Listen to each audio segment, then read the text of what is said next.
Hej lidi, takže čau, dneska vás vítám tady zpátky a teď jdu dělat song. Lidi bacha, můj zpívám hrozně, to se nebojte. A můj song bude vlastně o Danglesovi versus Hater. Dangles je youtuber a Hater je vlastně typek, který ho nenávidí, to neřešte, tak a jdem na to, dejte like a odběr na toto video a díky všem, co to sledují. Tak a jdem na to, tím pádem. Danglesáci versus hejterovci.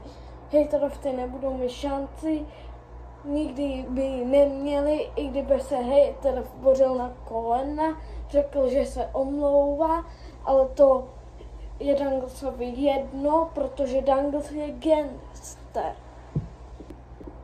Lidi, tohle je druhá fotka, poslouchejte.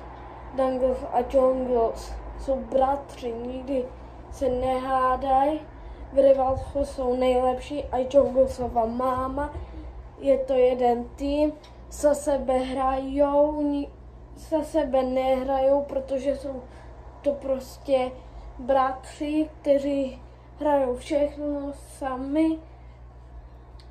Hater je prostě noob, Dangles je profík, všichni jsou oproti Danglesákům.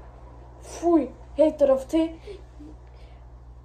budou čumět, až Danglesáci vboří celý internet.